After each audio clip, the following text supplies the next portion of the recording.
નમસ્કાર, હું છું પ્રિયા અને તમે જોઈ રહ્યા છો જનતા કી જાણકારી ન્યૂઝ। નજર કરીએ આજના સમાચાર ઉપર। ખાખરીયા ખાતે રાજગોર બ્રાહ્મણ કાઠીગોર સમાજનો સ્નેહમિલન સમૂહ ભોજનનો કાર્યક્રમ યોજાયો। અમરેલી જિલ્લાના કુંકાવાવ તાલુકાનું શ્રી સવા આપા મંદિર ખાખરીયા ખાતે સૌપ્રથમ રાજગોર બ્રાહ્મણ કાઠીગોર સમાજ રક્ષાબંધન તહેવાર નિમિત્તે 17 ગામના રાજગોર જ્ઞાતિઓએ મળીને વેદમાતા ગાયત્રીનું દીપ પ્રાગટય તથા સમૂહ ભોજનનું આયોજન કરાયું હતું, જેમાં તોરી, રામપુર, ખાનખીજડીયા, મોરવાડા, અરજણસુખ અને અનીડા કુકાવાવ, ખજૂરી પીપળિયા, મેઘા પીપળિયા, અરદાળા, ઝુલા, વાઘણિયા, પીઠળિયા, નાજાપુર, બાલાપુર નો દીકરો ગમે તે હોય ના જ્ઞાતિબંધુઓનું સ્નેહમિલન સાથે ભોજન શ્રી સવા આપા મંદિર ખાખરિયા ખાતે યોજાયેલ હતો।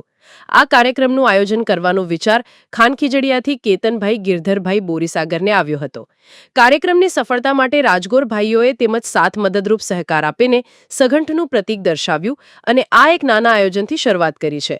આવતા વર્ષે 17 ગામો કરતાં વધારે ગામડા મળીને સ્નેહમિલન કાર્યક્રમ સહિત સમૂહ ભોજનનું આયોજન કરવામાં આવશે।